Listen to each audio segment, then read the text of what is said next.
Welcome to the Two Hmong Boys podcast, where your hosts, Chue. and Meng, give our hottest takes on current events and Hmong topics. So join us each week and sit back, relax, and cha ipa.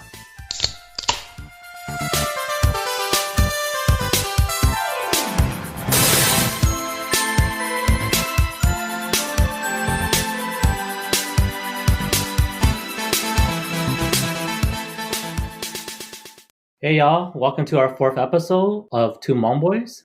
We're glad you guys are tuning in today. We have a special day for everyone.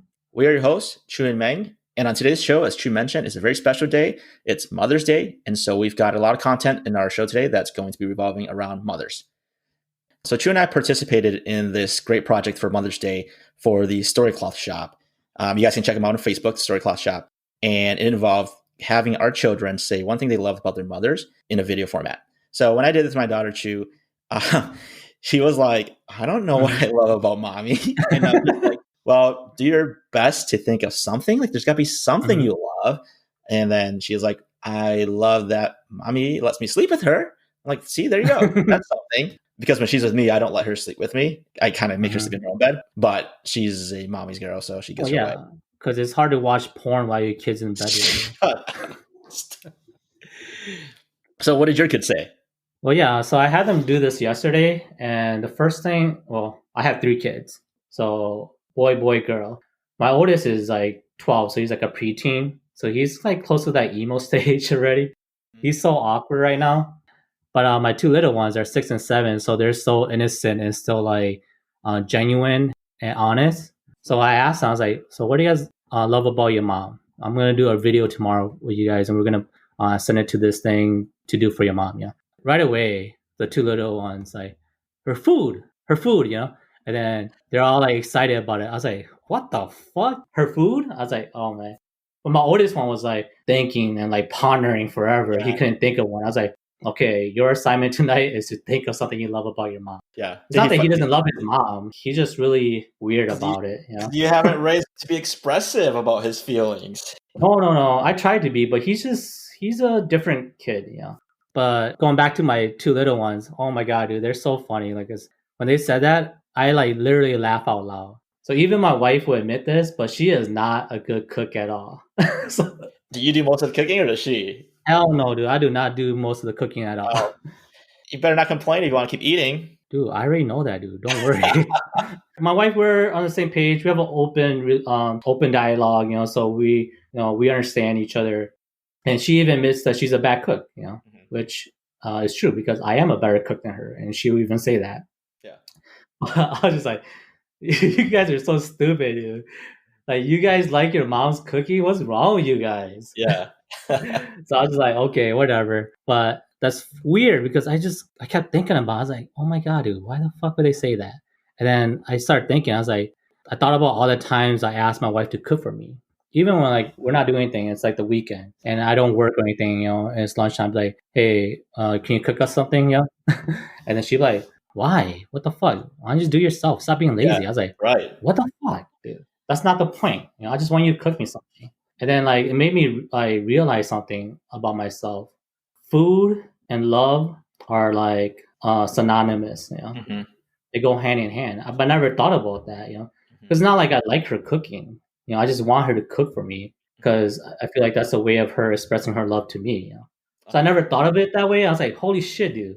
You know, that's so weird. Yeah, I can relate with that, Chue. Like, I think not so much from a spouse standpoint, because I didn't really see their cooking for me as a way of love, but definitely for my mom, that's how I saw it, right? Like, because my mom, that relationship and how they showed love, right? They were never expressive of their feelings and saying they loved us, but instead they showed their love through us by doing things for us, taking care of us, and especially mothers cooking for us.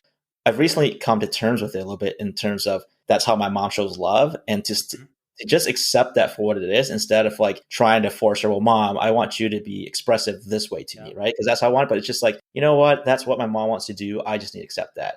So what I've been doing lately is, you know, whenever I go visit her, I will ask her to make me something, you know, and it's never a chore for her. You know, people will tell me, man, like, why do that to your mother? She wants to rest. But I'm like, no, you guys don't get it, because she's going to feel great that, her son needs her for something, and she's going to feel great that she's able to do something for her son. So that's her expression of love, Yeah, no, dude, I definitely agree with that. And I feel the same way because when I was in college and whenever I go back home, I'll ask my mom to cook me this or that. Like, for example, like she makes like a bomb ass or like a bomb ass pho, and then I always ask for it, and my mom would just make it just like that same day. Like I didn't realize it then, but that's her form of expressing her love towards me. And like when I was thinking about how I see love and food, we talked about this earlier about trying to think of a happy moment with our mothers. So I couldn't think of a single one. So I talked to my wife about it, and we were talking, and then I was like, "Well,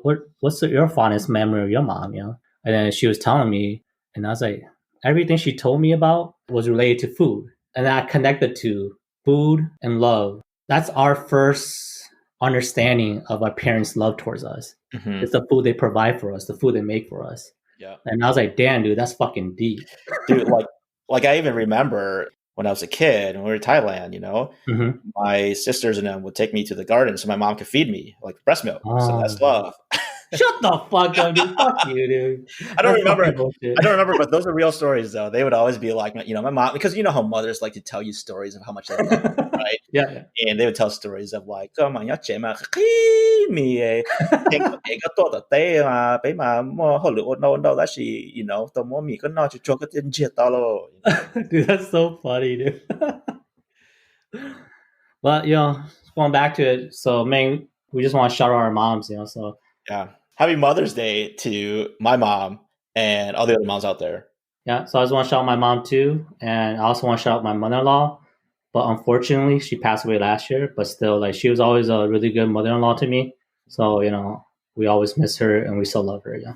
So yeah, Chue and I wanted to shout out our mothers and mothers in general, as well as dedicate an episode to Mother's Day, because a mother is one of the most important people in the life of a Hmong man. For sure, dude. The reason why we say that is because our mothers are the ones that are always there to care for us. They're like there 24/7 whenever we have any problems, whenever we're hurt, whenever we're sad, we're happy. They're there for us 24/7 versus like our dads. If your dad is the same as my dad or any other Hmong dad, they always have to have their me time, and they're more of an authority figure. Yeah. So they have more time away from the family, from the kids. Yeah. And a mother's love is just endless, right? Yeah, and I can like probably generalize, but I probably won't be wrong about it, but I would say like most Hmong guys are mama's boys because that's how we are. We love our mom so much because they gave us everything.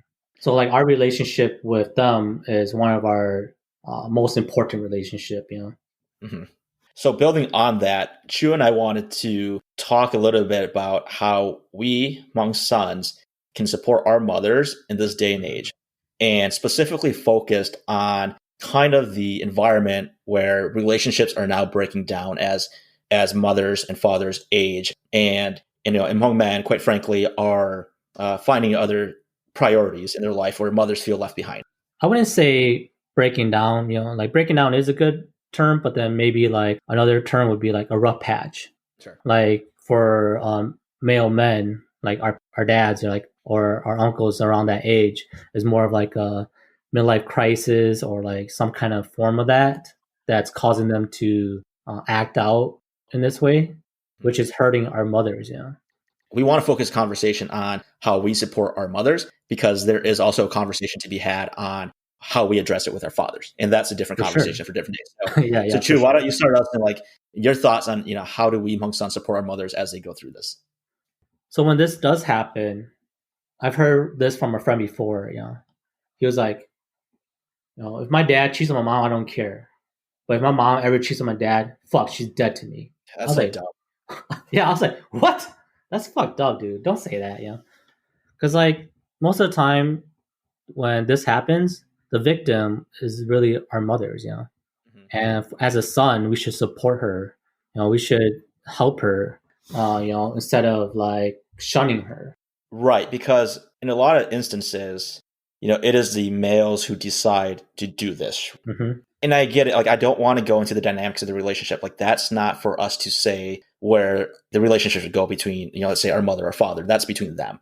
But as you mentioned, the women will be the victims, and they're the ones who are going to get the short end of the stick, because in a lot of instances, they either become in-law to someone new from Laos and overseas, or they become a bandao in their late, 50s and 60s. And that is like almost the last thing they want. And so that's why I think I see a lot of women decide to be the in-laws, because they're just holding on to that attachment where their life is so defined by having a husband. Well, yeah, and that's the issue with our Hmong society, our culture, is like we suppress our women so that we force them to rely upon the male. Mm-hmm. So like they're stuck in this limbo where like they're like, my husband is treating me like shit. I want to leave, but if I leave, I'm going to be looked upon as a bondo, which is like a negative reputation. Right. And that's where I think we as Hmong sons, that's where we come in and have to support our mothers. Us Hmong men need to reassure our mothers that we will be here for them if that were to happen, and that they'll still be our mothers, our family, and kind of empower them to be able to leave if that's what they so choose, instead of the only option they have is to say they need to stay. Yeah, because like now we're so old now. We don't need them in that way anymore. Like it'd be great if our parents could be, in love forever until until they die. But then if they do separate, we don't need that mom and dad relationship. We can still love both of them the same. Right. We don't have to have them together if they're unhappy, or if they're hurting each other, or if the relationship is toxic. And I think that's just so important to let your mothers know that you are there. Because going back to what we said, so much of their worth and value and the way they believe their worth and value is defined by having a husband. And we need to do whatever we can to let them know that there's still worth and value to them outside of that. And I know that's a lot easier said than done, because there are so many women that old, because that's all they've been taught. They said, you know what, right? And things like that. So I don't know, maybe you can talk a little bit more about that. You understand a little bit more about the ancestry and all that stuff of like why our mothers might just feel like they can't leave, because that is so important to them. Even though their sons are telling them, Mom, it's a bad situation. We're here for you. You don't need to stick this out and be an in-law and be embarrassed like this. Yet so many mothers find it so hard to do that. Yeah. Well, that's definitely another dynamic that is so hard to get around, because what our mothers fear the most is when they pass away. It's embarrassing if you're a divorcee and when you pass away, your siblings or your dalos, your brothers, and then have to come bury you, versus having your husband's family bury you. And then they still cling on to that, which is really sad in my opinion. And it's hard to convince them otherwise. Like it's so hard. So given how difficult it is for our mothers to leave, the most we as sons can do is just to reassure them that we will still support them and love them as their mother, no matter which route they choose. Yeah, and to do that, we have to have a real and honest conversation with them. First, we have to reassure them that, it's not their fault. And sometimes things are just out of their control. Sometimes people have a change of heart. And no matter what you do, you can't change that person. So, they have to know that so that they're not so hard on themselves. Another thing is we need to let them know that if they do decide to leave, us kids, and the last thing we need to let them know is, regardless if they decide to stay or leave, they can always come and stay with you, so that they know that they always have a place to go whenever they're sad or they need time away, or, if they do decide to leave, they have a home still. Damn, that was a bit too deep. Stupid. Well, we're only going to get deeper in our next one then. So the next topic Chue and I wanted to talk about on this episode today for Mother's Day is one thing that Hmong wives should never make their husbands do.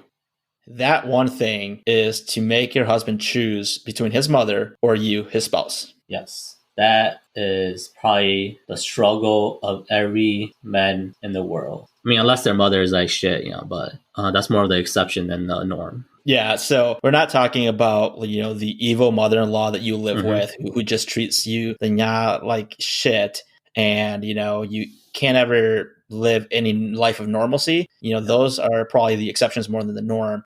we're talking more so the normal situations where you are in the absence of that toxic dynamic between mother and ya. And quite simply put, I think in a lot of these situations, it's you're a ya with a husband who lives away from their mom, and you're not really around that influence most of the time. And so, too, I think the reason why Hmong women should never do this is because it just builds a lot of resentment in their husbands. Well, yeah. Well, truthfully, May, I can't really speak to this because my wife is perfect. So, so I don't have this problem. Yeah. And the other thing is, if I do want to stay married, this isn't the kind of stuff I talk about. Well, I'm not married any longer. And so I can share my personal story with our audience so that if we have women in our audience, they can truly understand what I mean when I say that. And so that maybe it's a bit more impactful for them to understand why they should never do this to their Hmong husbands. Mm-hmm. So I, was in a situation early in my marriage where I had to essentially choose between my wife or my mom. And whoever I was not going to choose that night was going to be leaving the house. It basically sucked. It's a lose-lose situation at that point. For sure. You're backed in the corner. And of course, I chose my wife at the time because she's the mother of my child. She's a person who I'm going to be spending the rest of my life with, or at least thought so at that time. And so that's who I went with. And yeah, Chue, when I did that, man, after that, when I was going to sleep, dude. It was that bad. Dude, I agree, dude. I don't blame you, dude. Because I do understand exactly what you said. Like, this is, the mother of your child or your children, This is your forever spouse, So of course you would choose her. And I would tell most guys too, if they ever got stuck in that situation, that they should probably be choosing their spouse. Because again, your life is made with your spouse and it's not made with your mom. Mm-hmm. But I do want to be fair to my ex-wife, though, because people make mistakes. We were relatively new in our marriage, so we were still working through a lot of issues and figuring out the boundaries of our marriage. And she did eventually realize that this was something that she should not have done. And she and my mom have addressed it, and they have gotten over it, and it never happened again. So I do want to give her credit for realizing it and fixing it with my mom. I think that takes a lot of character for a person to be able to realize that and to be able to admit and apologize and fix things from that situation. I feel like the reason why women do this, is because of their insecurities. They can't stand to have another woman in your life, even if it's your mom. To us, that's crazy. To them, that might be normal. I don't know. Yeah. But yeah, what better way to prove your love to them than to make them choose between your mother and them? Yeah, that is just the dumbest thing in the world to do. It is. But if the underlying issue is the woman feels a lack of love from her husband, then address that issue in a healthy way. And by making him validate and rank you at number one is not the healthy way to do that at the expense of his mom. And building on that, here's the impact that it had on me personally. It hurt me so much to have to do that to my mother. I'm pretty sure my mom cried all night when that happened and never told me about it because she wanted to spare my feelings even more. And quite honestly, yeah, I picked my wife because that's who I was going to spend the rest of my life with. But I can tell you, I never forgave myself for that. I never forgave myself for what I did to my mom. To this day, I still don't think I have. And I'm so ashamed about it. I can't even talk to my mom about that topic to even try to ask her for her forgiveness. Because the way I think about it, it's just like, how could his son ever do that to their own mother? For sure, dude. And if she actually verbally forgives me, which I know she will, of course she's going to, but she's going to be like, dude, it's not going to help me feel any better about the fact that I did that. And I'm not going to lie to you, that became a problem in our relationship that I kind of just harbored, and it was really hard for me to cover from. And even though, my ex-wife and my mom, they worked through it, I never actually worked through it. And I know I owned that, I know I needed to work through it.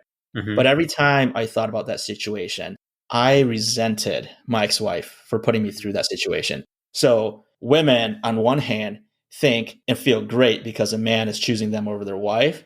But the implications of what that does to their Hmong husbands is I think it makes them resent their wife for doing that. Oh, yeah, for sure. But it's a huge issue. And the way I see it is there is a way through it, though. You can overcome it still. If you can see it from your wife's point of view and fully understand where she's coming from, you could probably slowly start to forgive her because now you can understand her a little bit better as to why she acted out in that way, how that situation came about. I disagree, though. I can't think of a situation where that is ever a valid thing to do. it is based on selfishness. The reason is not because they need you to pick your mom over them. The reason is because they don't feel you love them enough. And so they need to address, like, why is it that they feel you don't love them? If they say they don't feel you don't love them because you won't choose your mom over them, that is dumb and selfish thinking. No, but that's not my point, though, Ming. My point is not to put yourself in their shoe to validate what they did. It's to understand what they did and what led to it. It's still wrong, but if you can understand them, then you can start to forgive them. Because obviously, like when you think about yourself, when you've done something horribly wrong, you want someone to forgive you. But then when you did that, you didn't think that in that moment you weren't thinking that this is wrong. You're like, I don't give a fuck. I'm going to do what I want to do. But then that doesn't make it right. But then you still did it. I mean, I understand that. Like, I have come to forgive her. The resentment was probably building because I never forgave myself. I could. I can understand that. No. I can definitely understand that. Because the few times I hurt my mom, like, shit, I never forgiven myself either. Right. It's like almost impossible to forgive yourself, because how the fuck can you ever do that to the women that gave birth to you and gave you all this love? So I get it.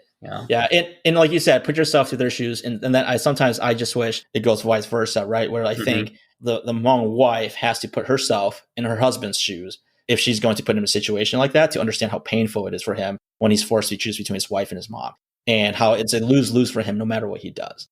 The women just need to think of more tactful ways to feel loved by their husband instead of that. And I would say to the Hmong wives out there is like, imagine if your son did that to you. Would that hurt you? Now, you might cop out and say, I would be okay. Like, my son can marry whatever he wants, and I don't expect anything from my son. But you only say that until it actually happens. Yeah. And I think a healthy way to go about this is to have this conversation before it comes about. Absolutely. And that's a perfect point, because I have had some girlfriends, like not girlfriends, like romantic girlfriends, but like friends who are women, when they've gotten married, they have told me that the first thing their mother told them, as they're getting married, is like that they should never, ever make their husbands choose between her, the daughter, or his mom.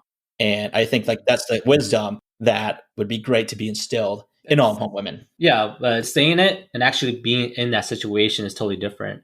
When you're thinking about it or talking about it, you can be level-headed because you're not emotional about it. But when you're actually in the situation, your emotions are crazy, and then that's where you will never know until you're actually in that situation.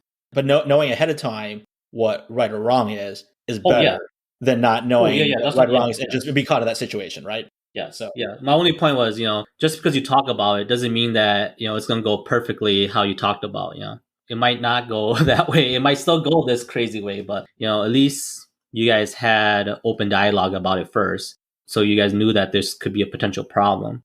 And that can help you foster a stronger relationship in the future. And that's what I'd probably say to new couples who are getting married. It was like you got to talk about boundaries and figure out what they are. And this is one thing that you probably just need to lay expectations on and make sure you're both on the same page, so that when the wife is hitting a breaking point, the husband knows that he needs to already step in before that happens, right? And to help navigate that situation, instead of letting his wife get to a point where then now he is stuck choosing. And I know I said this before, but damn, dude, us Hmong men, we're not good listeners, man. When our wife is like, your mom is pissing me off, we're like, okay, relax, it's only one night. And then 10 minutes later, they'll be like, hey, your mom's pissing me off. And you're like, dude, relax, it's okay. And then like 10 minutes later, your mom's pissed me off. Like, I told you to relax, and then like, fuck you, bitch. This is what I told you. I fucking hate your mom, blah, blah, blah. Then it gets out of control. So we have to take our wives seriously the first time around versus brushing them off until it's a fucking nuclear warhead, and that shit just fucking explodes, So bottom line, it's a tough situation, and both sides play a role in preventing it from happening. But at the end of the day, they should never make you choose. And the reason why we picked this specific topic is I feel like this decision could be the make it or break it in your marriage. That's how important it is to Hmong men, our relationship with our mothers. If your husband can't get over it, then it's never going to be the same. It's going to eventually break down, and you guys are going to get divorced. Yeah, But because mhm. I want to build that because what I'll say is like Hmong men, we can get over a lot of things. Oh Like yeah, I think like for sure, dude. we're pretty simple, right? We talked about what men want in Yeah. our last episode, and it's like if you don't love me, okay, maybe I can deal with that, right? If you don't do these other things, fine, I can probably deal with that. But like if you don't respect me, and I think this falls right into the respect realm. It's like if you don't respect me and you make me feel like shit for having to choose you over my mom, like that is a very tough one to work through. Well, yeah, because the fact that you said yourself, like, you never forgave yourself for this, that goes hand in hand with the respect, Like, you made me feel so bad Mhm. that I can never get over this. That's really powerful, and Yeah, that's really important. and what I will say is, now knowing what I know now, and my inability to have gotten over this, if I were ever put in that situation again, I'm choosing my mom because I know what that did to me, and I don't ever want to go through that kind of pain again. And if I'm going to be with a spouse who doesn't know how to navigate that and will put me in a situation like that out of selfishness, that's not someone I want to deal with, anyways. Well, yeah, and, you only have one mom. Mhm. You can have multiple wives. That's exactly. That's exactly. So Chu and I are going to bring back the Fab Five for Mother's Day. We put together a top five mother songs after listening to about 15 to 20 mom or parent songs.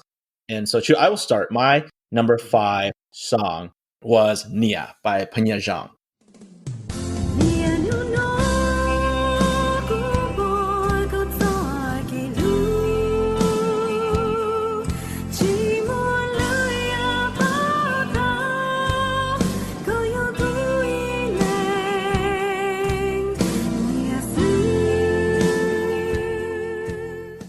Okay, yeah, I like that one. When I listened to this song, I really liked the lyrics. Well, first of all, we know Panya, and to be honest, But man, let's just say it, dude. Panya, Meng, and us, we were in the same year in college. So like, I don't know about Meng, but we weren't really close friends, but we knew each other. And Panya won so many American Idol contests at the dorms. So I always remember her voice, and I always knew she was talented. yeah. And then I've connected with Panya a little bit more after moving up to cities here. Y'all see her in and out and run into her quite a bit. So aside from it being Panya's song, like I said, I did like the lyrics. I think one of the things that resonate with the lyrics is, basically the song, the part there where no matter what I do in life and how frustrated I can get in my mom, like I know she will always love me. And Hmm. it kind of reminded me of one of David Yang's song, even though David Yang didn't have a mother song, or at least one that we listened to. But David Yang has a song called Inhu, which is one of my favorite songs. And there's a line in there that goes, so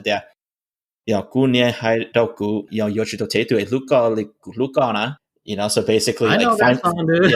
find somebody who will love you the way I love you, right? Yeah, for And sure, dude. so Panya's song here got me thinking of that, in a sense when we're talking about just how big a mother's love is. All right, so what was your number five? My number five was Nia Titsi by Deuce Khan.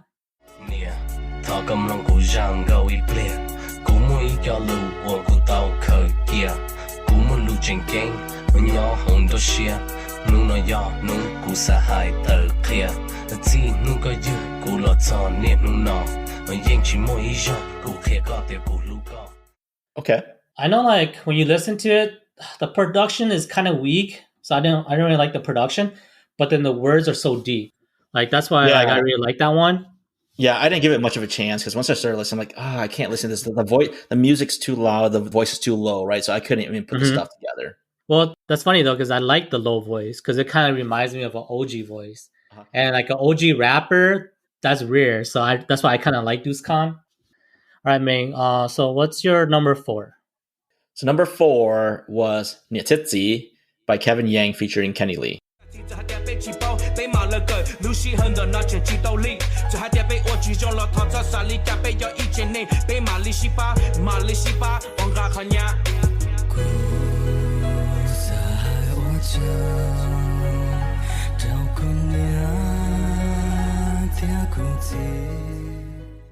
A lot of these songs have really good lyrics and they're all like true, but the lyrics in here talked about how our parents gave us everything, right? And without them, there is no us. They raised us and we would have no value. And so I like the lyrics, but like for me, like rap really helps me relate to the lyrics. And so I think that's Yeah. why it made my list is, the lyrics plus the rap. This was actually a song that my friend submitted, Mhm. and I really liked it. But then there's so many good ones, and it didn't make my top five either because there's just so many good ones. So I picked some of the other ones instead. So going with that, my fourth song is "Cô Nyo Gu Nia" by the Low Swing.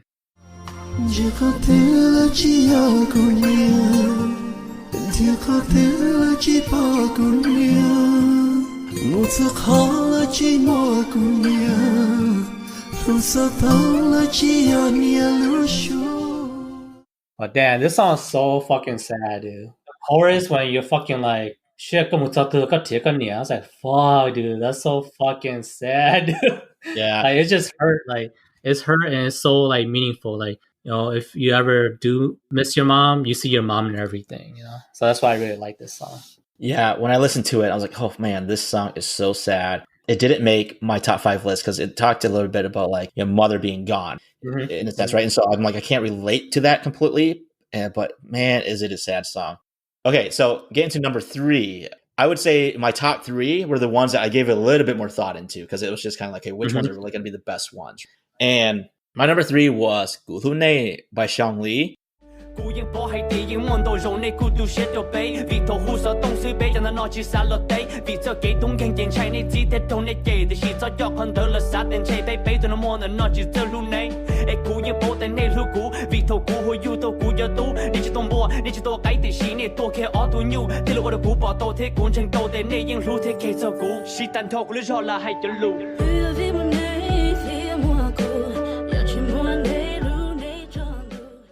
True, I liked this song a lot because like every single lyric in this song I could basically relate to.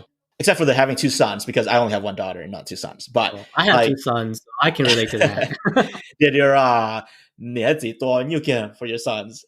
No, I didn't do that shit because I didn't have that kind of money.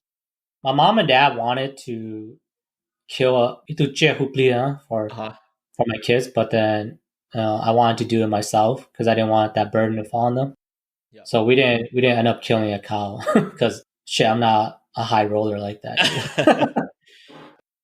So I actually have a personal story with this song, Chue. I first listened to it when I was drunk, and I was like, "Dang, these lyrics are hitting the spot."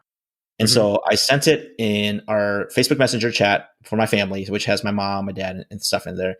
And I sent it to my mom. I'm just like, "Hey, mom, listen to this. This song will tell you everything you need to know about how much I love you." And you want to know what my mom said back?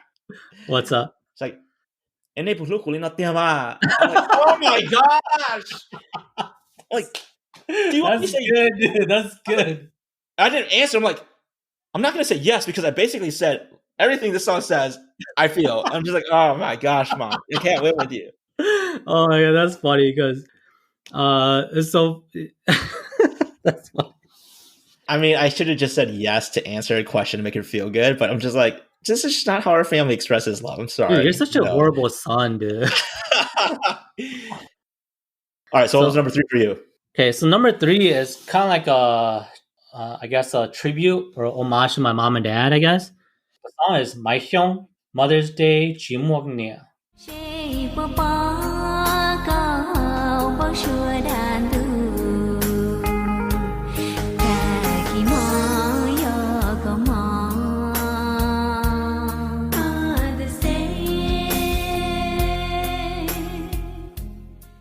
This one, like when I was in high school, my mom and dad really liked this artist, so they like had her CD. And whenever we go to on a road trip, my mom, my dad, and me, like they always play this in the car, and then we'll just listen all the way. And I really like this song because like it's really sad because it's about like it's Mother's Day, but then her mom already passed away. But then all the stuff that she wanted to do for her mom, she can't because she's not there anymore. Or she wished that all the stuff that she could have done for her mom. So it's really a sad song, but then it's pretty deep. Like the lyrics are good.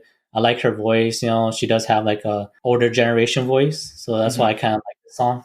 Yeah, I listened to the song. It didn't really stand out to me too much, but I can see why you would like it. Well, yeah, I'm an OG, dude. That's why I think you'll probably notice when I go to my top 3 is that my top 3 are probably less OG and more new school. Well, so, for sure. Number 3 is Xiang Li, and number 2 was Nie Du Jinji by Mavu.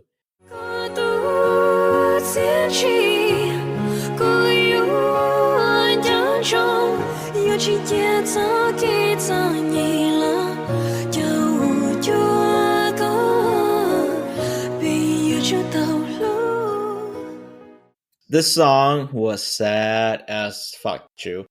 Okay. It was talking about, the mom kind of being towards the end of her life, right? And it made me so sad. And I'm just kind of like, why is this song so sad? I think it was because it reminded me of the last few years of my grandma's life, where she was basically bedridden and wasn't really able to do anything, right? And so she just lived like that for many years. And I just kind of wish I had more time to visit my grandma when she was like that. And this song just made me imagine, what if my mom was like that? And what if my mom was near the end of her life and it was bedridden, kind of like that? And it just got me started thinking of like, going back to what you said before, it's like, we're not a great son. And like, I can't even tell my mom, yes, and it's just kind of like, I know I need to do something about that. And this song just kind of puts that thought in my head of like, you know what, you better do something about that sooner than later, because you may not have that opportunity to do it later. And you should enjoy all these years that you have left with her before it's too late. Definitely. I like this song too, but it's so depressing. Mm-hmm. So I was like, I can't relate to it too much. Mm-hmm. So I was like, that's cool. It's a good song though. So my number 2 is Gay Lu the Gunia by Gong Cheng Hyung.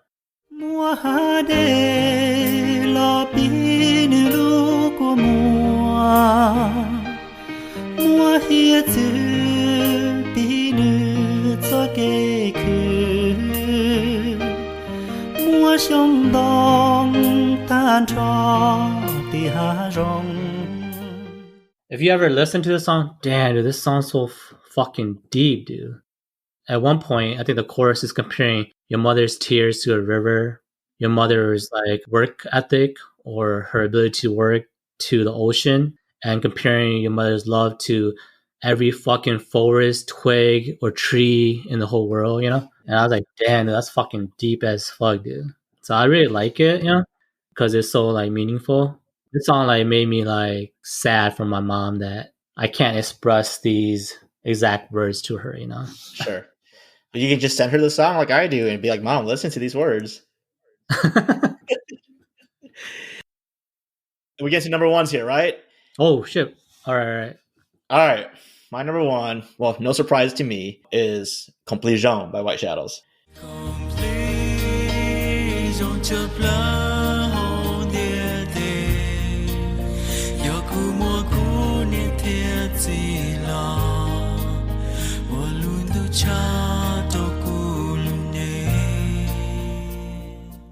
This song is my number 1 because honestly, this song has always been my all-time favorite mom and dad song.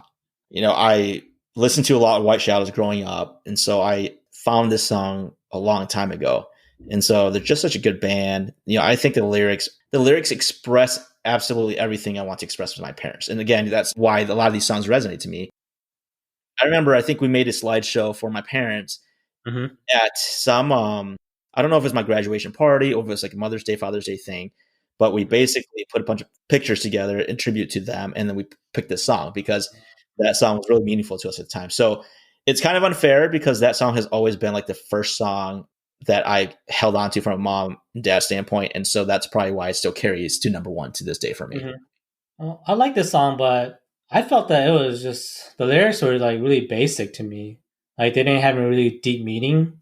Mm-hmm. Like they used no metaphors or anything. So that's why I couldn't get into it. Well, that's why. It is a good song, but it does play more towards our generation who like are more momika, because it is like a momika song. Yeah. A lot of the people in our generation, we can relate to the song. Right. Because we can actually understand it. Yes, true. Right. I do not do good with metaphors in Hmong. Yes. Yes. Yes. Meng, they were not fucking and eating pussy, dude. Hey, Mother's Day, okay? So, let's keep that stuff off. All right, so we go to my number 1. So my number 1 is Gunia by Mblong Hyung.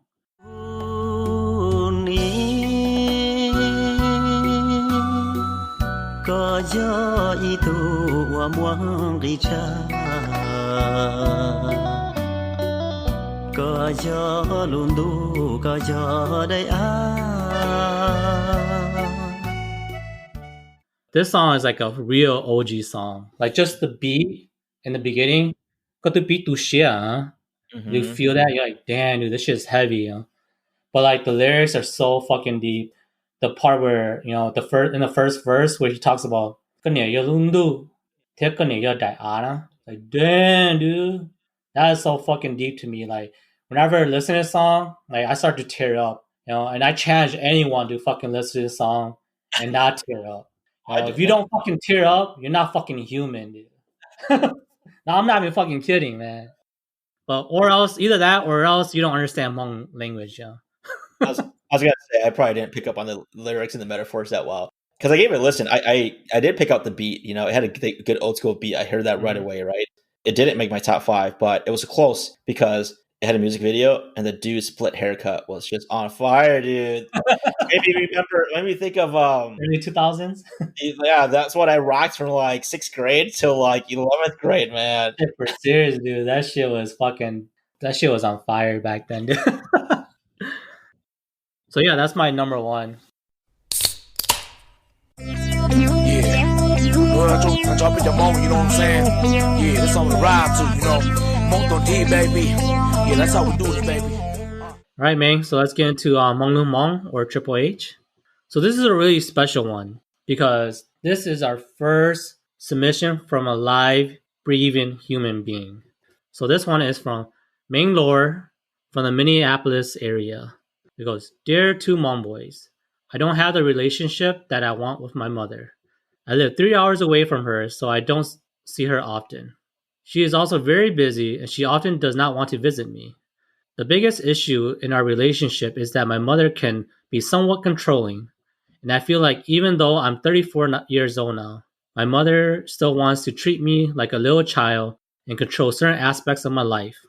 This is an issue, because when I do not listen to her and what she wants, she always says that I don't love her, and that's why I don't listen, basically trying to guilt trip me. That makes me feel very sad inside, and I just want my mother to respect me like an adult and understand that I still love her, even if I disagree with her. How can I improve our relationship, because I want to enjoy the time that we have left together? All right, Meng, what do you think? I think I'm gonna pass this also back to you first. Well, based off on what I'm reading, I notice the major issue here is you want your mom to respect you like an adult. But in order to do that, you have to be an adult. And what I mean by that is you have to talk to her like you're an adult or act like you're an adult. Like if she's lecturing you, don't just snap back at her. That's not how it works. If she's listening to you, make her feel like you're listening to her. Be receptive. Think about what she said, and then respond in a way that like that's really hard for young people like us, because that's one of the hardest things like for our generation. You know, but it takes a lot of work and it takes a lot of practice, but that's my best advice for how to get your parents to treat you like an adult. But from what our submitter is saying, Chue, though, it sounds like if it's not what his mother wants to hear, anything. But that's the thing, man. You have to think about what she wants to hear and then tailor your response in a way that she wants to hear. That's the hardest part. That's the part of being an adult. So it's kind of like what you're telling our submitter then is you say, well, yeah, so that he acknowledges it so she can feel good, and then he can just do whatever he wants. No. You still have to. Acknowledging is the most important part, but your response is what takes you to the next level. So I guess from my experience, what I would tell our submitter is, it seems like, wow, and your mom can be on her own. I'm not sure she's willing yet to concede some of that control. So I think and when your mom becomes more reliant on you, I think then she will be more open to hearing and understanding and taking you where you are. Which kind of sucks because you said you don't have a lot of time left together. You don't want to have to wait until that needs to happen, but that might just be what you need to do. And I think, one thing that has worked for me that has helped build the relationship and avoid these conversations at the same time is to just send her a bunch of songs that talk about how much you love her. Stupid. But Then again, if she does respond with the correct answer is Dilama.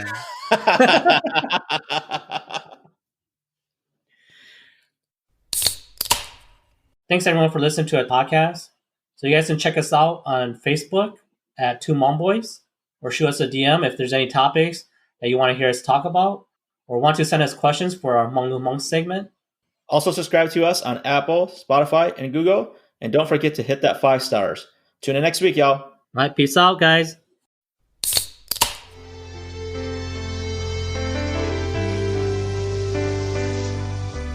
Chinh choai cho hậu kỳ trâu có cho mua kỳ tu xe cho lo xa tí lo em nông cu hai ý lo chia cu hoa tu lu còn nu nó mu lành mò nhỏ cu lu nên cu nia nu to ý tu nên rong đi co vì nó tu chưa sang đâu thiệt chỉ lo shi chua ta xin nó cu ta có lần cho cu nhon đã cu isha cu yo lu có ta ishi mu iti mu ta nu ka so ti nyem